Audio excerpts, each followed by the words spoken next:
नमस्कार साथियों, आप जो यहाँ मेरे पीछे मल्चिंग देख पा रहे हैं, जिसे कि हिंदी में आच्छादन भी कहते हैं, इसके क्या क्या बेनिफिट्स है।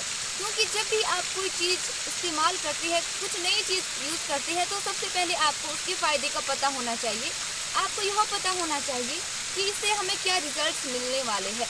तो यदि आप मल्चिंग का इस्तेमाल करते हैं तो आपको उससे क्या क्या बेनिफिट्स मिलने वाले हैं, यह मैं आपको इस वीडियो में बताने वाली हूँ।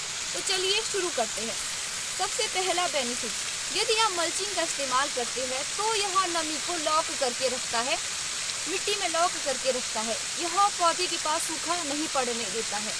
और जब बहुत ज़्यादा गर्मी पड़ती है, तब अप्रैल जून महीने में जब भी गर्मी पड़ती है तो उस समय ये क्या करता है, उस समय वायुमंडल में, वातावरण में जितना भी पानी होता है, इसको यह खींच लेता है और जड़ों के पास लाता है, जड़ों को प्रोवाइड करवाता है, जिससे कि पौधे की पानी की कमी पूरी हो जाती है, पौधे को पानी की कमी नहीं पड़ती है।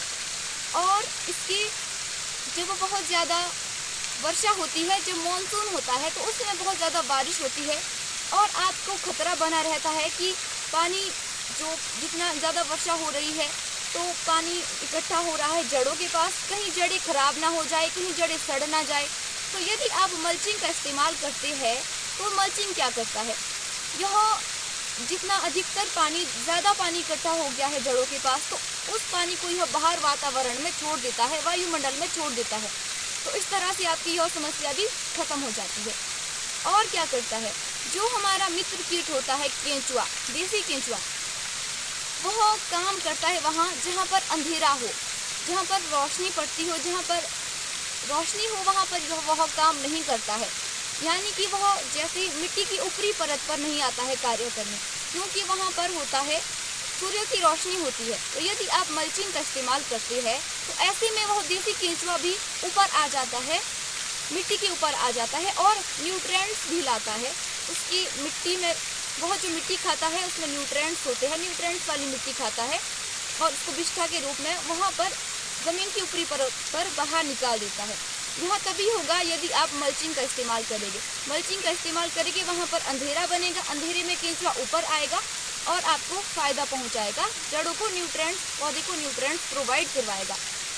और क्या, जो यह मल्चिंग है, जब यह डिकम्पोज होता है, जब यह सड़ जाता है, गल जाता है, तो क्या होता है, जितना भी इसने अपने जीवन काल में, जब तक भी यह जीवित रहा, जितना भी इसने अपने जीवन काल में न्यूट्रिएंट्स लिए थे या फिर जितने भी इसने पोषक तत्व लिए थे, वह अपने पास यह स्टोर करके रखता है, यानी कि अपने पास इसके होते हैं। और जब यह सड़ता है तो वह सारे के सारे न्यूट्रिएंट्स मिलते हैं उस मिट्टी को, जिस मिट्टी पर यह मल्चिंग पड़ा हुआ है। यानी कि यदि आप तौलिए में, प्लांट बेसिन में इसका इस्तेमाल करते हैं तो बहुत सारे न्यूट्रिएंट्स मिल जाएंगे पौधे को, उस पौधे को जिस पौधे में आपने इसका इस्तेमाल किया हुआ है। और क्या करता है, जब यह डिकम्पोज होता है तो यह देता है 80% जैविक कार्बन इससे निकलता है और 1% जैविक नाइट्रोजन निकलता है, जो कि ह्यूमस का निर्माण करते हैं। ह्यूमस का निर्माण करने के लिए इसकी रेशो कुछ इस तरह होती है कि 10 किलो कार्बन, 10 किलो जैविक कार्बन, 1 किलो नाइट्रोजन, यानी कि जैविक नाइट्रोजन, 1 किलो जैविक नाइट्रोजन चाहिए होती है, तब जाके ह्यूमस का निर्माण होता है। तो जैविक नाइट्रोजन आपको कहाँ से मिलेगी? जैविक नाइट्रोजन आपको, जैसे द्विदलीय दालें होती है, द्विदलीय दालों में आ जाता है राजमा, मटर और जितनी भी द्विदलीय दालें होती है, बीन भी आता है। आप इसका इस्तेमाल करके जैविक नाइट्रोजन प्राप्त करते हैं। वह वायुमंडल से नाइट्रोजन को खींचती है और नीचे जड़ों के पास जाती है। कार्बन और नाइट्रोजन का मेल होता है और ह्यूमस का निर्माण होता है। यदि ह्यूमस का निर्माण हो गया तो वह फ़ायदे ही फ़ायदे पहुंचाने वाला है आपको नहीं, पौधे को। तो हमने जो यह मल्चिंग का इस्तेमाल किया है, इससे जैविक कार्बन मिल जाएगा और हमें अब चाहिए जैविक नाइट्रोजन। जैविक नाइट्रोजन कहाँ से मिलेगा? चलिए मैं आपको जैविक नाइट्रोजन का भी सोर्स दिखा देती हूँ। हमने इसमें इस्तेमाल किया है बीन का।